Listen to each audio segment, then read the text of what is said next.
वाली बहू। नरेश की माँ अपने बेटे से मिलने दिल्ली आ रही है। इस बात का पता चलते ही नरेश के दिल में हलचल मच जाती है। नरेश अपनी माँ के स्वागत की तैयारी में लग जाता है।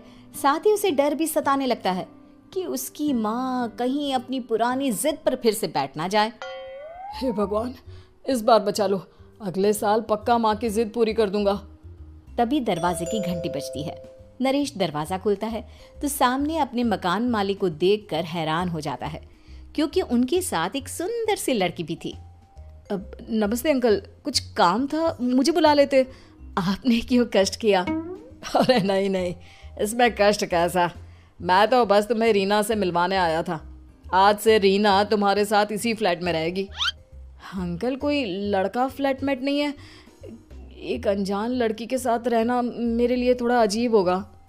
देखो नरेश, मैं तुम्हें पहले भी बता चुका हूँ कि इस फ्लैट में तुम्हें किसी ना किसी के साथ एडजस्ट करना ही होगा, या फिर तुम अकेले पूरे फ्लैट का किराया दे दो, मैं किसी को नहीं रखूंगा। नरेश अपने मकान मालिक की बात सुन के रीना के साथ रहने के लिए तैयार हो जाता है, पर अंदर ही अंदर उसे ये बात खाने लगती है कि वो अपनी माँ को क्या जवाब देगा जब उसकी माँ रीना के बारे में उसे पूछेगी। दिन बीतने लगते हैं। नरेश और रीना अच्छे दोस्त भी बन जाते हैं, पर अभी भी नरेश अपनी प्रॉब्लम का सॉल्यूशन नहीं ढूंढ पाता। एक दिन नरेश बहुत परेशान सा बैठा होता है। तभी रीना उसे पूछती है, क्या हुआ नरेश, तुम काफी परेशान लग रहे हो, सब ठीक तो है ना? हाँ सब ठीक है, बस एक छोटी सी प्रॉब्लम है। वो एक्चुअली 2 दिन बाद मेरी माँ मुझसे मिलने आ रही है। अरे तो इसमें प्रॉब्लम क्या है, ये तो खुशी की बात है। हाँ रीना, बट मेरी माँ एक जिद लेकर बैठ गई है कि मैं शादी कर लूँ, पर मैं अभी इस चीज़ के लिए तैयार नहीं हूँ। ऊपर से जब वो तुम्हें देखेगी तो 100 सवाल करेगी, क्या जवाब दूंगा? अरे इसमें कोई टेंशन वाली बात नहीं है, मेरे पास ना इस प्रॉब्लम का सलूशन है, जिससे ना तुम्हें शादी करनी पड़ेगी और ना ही तुम्हारी माँ मेरे बारे में कुछ पूछेंगी। रीना की बात सुनकर नरेश सोच में डूब जाता है। वो सोचता है कि रीना खुले ख्यालों वाली लड़की है, कहीं माँ को सच बता ना दे। नरेश को सोच में डूबा देखकर रीना कहती है, अरे क्या हुआ, किस सोच में पड़ गए? डोंट वरी, जैसा तुम सोच रहे हो ना वैसे कुछ भी नहीं है, मेरे पास एक प्लान है। मैं कुछ समझ नहीं पा रहा हूँ, कैसा प्लान? मैं समझाती हूँ। हम ना एक कॉन्ट्रैक्ट मैरिज कर लेते हैं। फिलहाल मेरे पास जॉब नहीं है, तो तुम इस रूम का किराया दे देना जब तक तुम्हारी माँ यहाँ रहेंगी, सिर्फ तब तक। और तुम अपनी माँ से कह देना कि मैं तुम्हारी पत्नी हूँ, इससे वो मेरे यहाँ रहने पर कोई सवाल भी नहीं करेंगी। अरे बात तुम्हारी ठीक है, पर माँ से झूठ बोलना, ना ना बाबा, मैं ये रिस्क नहीं ले सकता। कोई और आइडिया दो ना तुम। देखो मंजूर हो तो बोलो, वरना सच बता दो, मुझे कोई प्रॉब्लम नहीं है। रीना की बात सुनकर नरेश सोच में डूब जाता है। बहुत सोचने के बाद जब उसे कोई रास्ता नहीं मिलता तो वो रीना के बताए हुए रास्ते पर चलने के लिए तैयार हो जाता है। वो रीना से बात करता है और अपनी माँ की पसंद और नापसंद के बारे में बताता है।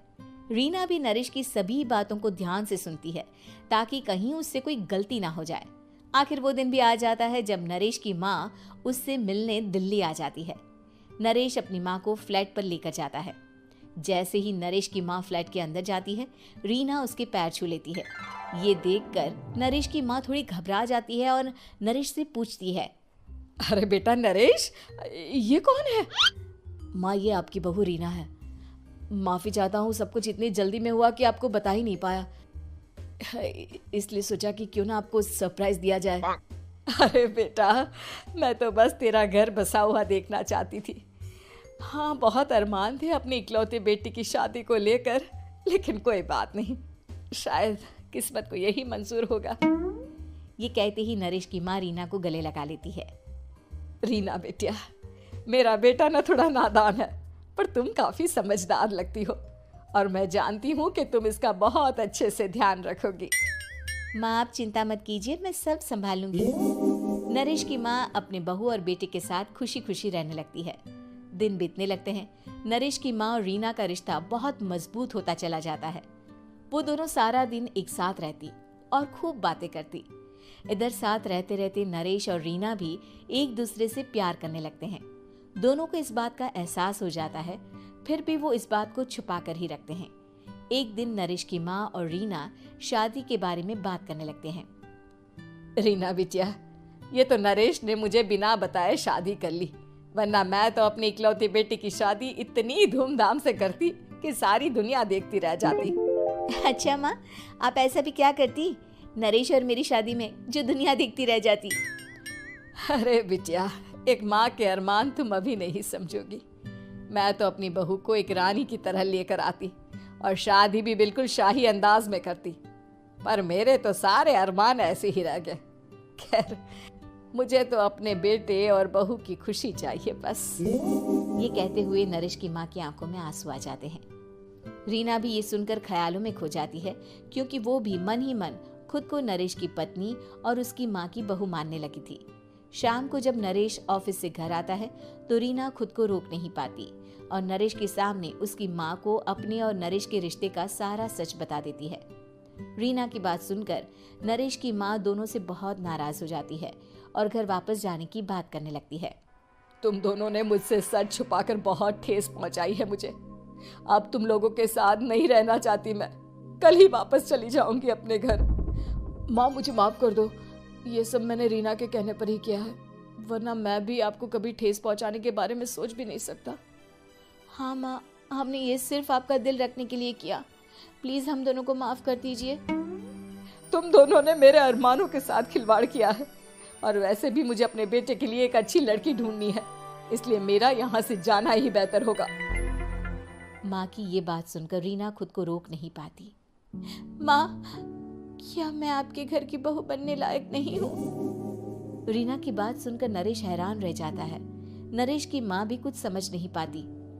मैं कुछ समझी नहीं, आखिर तुम कहना क्या चाहती हो? माँ, मैं वो नरेश से बहुत प्यार करती हूँ और साथ ही साथ मैं आपको भी अपनी माँ मान बैठी हूँ। आज जब आपकी बातें सुनी तो खुद को रोक नहीं पाई, इसलिए सारा सच आपको बता दिया। रीना की बात सुनकर नरेश की माँ की आंखों में आंसू आ जाते हैं और वो अपने बेटे नरेश और रीना को गले लगा लेती है। मेरे घर की बहू तो सिर्फ रीना बिटिया ही बनेगी। मैं आज ही तुम दोनों की शादी की तारीख निकलवा दूंगी, बस एक बार तुम्हारे घर वाले मान जाए। उसी दिन रीना के माता पिता भी उनके फ्लैट पर आ जाते हैं। दोनों परिवार आपस में बैठकर बातें करते हैं और शादी के लिए राजी हो जाते हैं। रीना भी कॉन्ट्रैक्ट फाड़ देती है और कहती है, सही मायने में मैं अब बहू बनूंगी, अब तक तो सिर्फ कॉन्ट्रैक्ट वाली बहू थी।